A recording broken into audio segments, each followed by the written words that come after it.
Welcome to Gospel Tangents. I'm your host, Rick Bennett. Please consider donating or purchasing a transcript by going to our website, gospeltangents.com/shop. You'll help support other documentaries and podcasts such as this.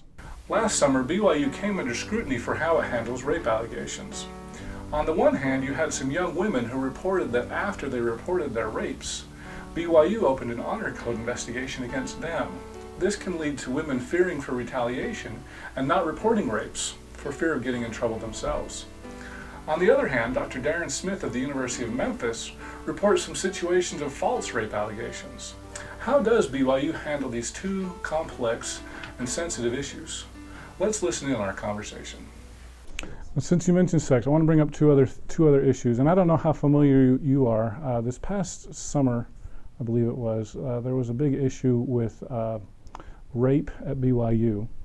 And so there was a lot of issues about the honor code, talking to the police, and basically girls who were reporting rape being then subject to an honor code investigation and basically smeared in the mud. And they said, look, we've got to separate those two. So can you talk about how do you think BYU could handle that better? Allegations to rape is always confidential, and it's a confidential issue. So first of all, why are we even knowing about it? Why do we even have to even know about any of that? That's none of our business. I mean, in terms of the public's business, that's between the young woman, whoever the perpetrator is, and the institution. Well, I think BYU would be more than happy to keep that away from the media. Yeah, it's been the women who've brought this up to our attention and said, look, I was subject to an honor code violation and I didn't do anything wrong. Well, from that standpoint, then that's an outrage. I mean, if the honor code is punishing the young women for something that they had no control over, had nothing to do with, that's horrible. And it speaks to what we've said about the athletes. You're having people make subjective decisions, right, about other people based upon their own lens, their own way of seeing the world, which may not congeal with a young woman who's complained or who has alleged rape. So let me just point out. I remember reading an incident where a woman went to her bishop and it claimed that she was raped. Now, I don't know that law enforcement got involved, but her bishop's response was, well, I hope you don't get pregnant because I'll have to pull your ecclesiastical endorsement. And she's like, I was raped. Could the church do a better job of training bishops to avoid this kind of mishap? Yeah. Yeah, probably so. I mean, yeah, probably so. I would have thought they would have done that by now. That would have been a part of what a bishop goes through to train to be a bishop. In the manuals and the handbooks that talk about the bishop's responsibility, that should be right up there. They should be having workshops. They should be having meetings around these kinds of, because the church has been embroiled in stuff like this a lot over the last several years about rogue bishops and rogue church leaders going off and doing their thing, and then of course making the church look bad. So but at the end of the day, it's the church's responsibility if these individuals are working under their stewardship. If they're working under an official capacity as a leader, a lay leader, they need to be trained, on how to deal with these sorts of very important issues that young women bring to the fore. Now when those young players in 2012 and 2004 or whatever were alleged, there was a white college students at BYU who alleged that they had been raped by these kids, these young players, and when it came right down to it, they hadn't been raped. She had made it up, right?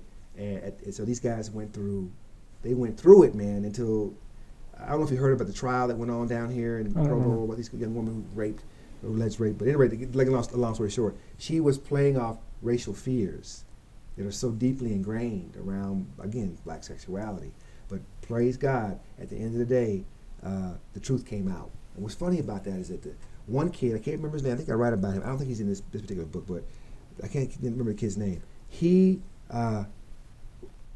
he graduates. I think he leaves BYU, but he's exonerated. The other kid took a plea deal. Don't know what happened with him, but the follow-up story of that kid is he ended up in jail in Texas. He's on death row in Texas for murder. This young who went here Really? Yeah, I tried to reach out to him, talk to him. I'm not familiar with that I was story. going to go down to Texas and go see him in the prison. I wanted to see what circumstances, because all this started to all this went south for him when he left here.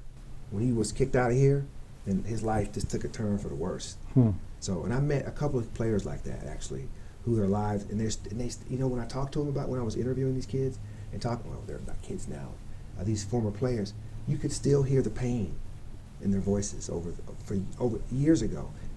One in particular, Ronnie, was even more striking. When I spoke to Ronnie about this, you could just hear Ronnie the pain. Jenkins? Yeah, Ronnie Jenkins. You could hear the pain in his voice and how he felt he'd been deeply wronged by, you know, what had happened here. Despite the fact that, you know, they gave him a couple of chances and stuff like that, he still felt, but the way it went down at the end was, he just felt, you know, you could just hear his pain, and not just him, but other players as well. So this stuff really matters. When I spoke to one of the Polynesian players about this, who actually plays in the NFL. Harvey Unga? I believe it was Harvey. Yeah, I spoke to Harvey's brother about his and I also spoke to Harvey about it. The pain, man, and he's a member of the church. The pain that they carry around with this is deep. It's like a heavy weight on them. Even the non-Mormon players, you know, and some of them were very afraid to talk to me. They were afraid. After all these years, they were like, dude, I don't want the church. They're afraid the church is going to come back and do something to them. I'm not kidding you. It's almost like a paranoia. I'm like, dude, this was 10 years ago. They ain't thinking about you, man. But they were concerned that history would come back and resurface again and make their life difficult the way it did then. So a lot of trauma around it. So again, I want to underscore, these are kids. These are 18-year-olds, man. What do they know? They just graduated from high school. We throw them into this system. We expect them to, and they're already unprepared. We expect them to comply. You know, you're here now. Do what as Mormons do. It doesn't work like that, and we ought to know better than that. I hope you enjoyed our discussion with Dr. Darron Smith. In our next episode, Dr. Smith will offer some suggestions for improvement as well as some praise for BYU. And this BYU, if you're listening to me, please hear me on this one. You have the Marriott School of Business here, one of the best business schools in the country. Why not have a career day for these athletes? The ones that you know may not finish their degree. Maybe you get them taught, or may not go to the league. May not go to the league. They need a job. Why not use your resources at the Marriott School to imbue these young men with a potential job? Click here to subscribe, click here for a transcript, and over here you'll see some other videos that we've done here on YouTube. We hope you'll use this as a valuable resource to learn more about Mormon history.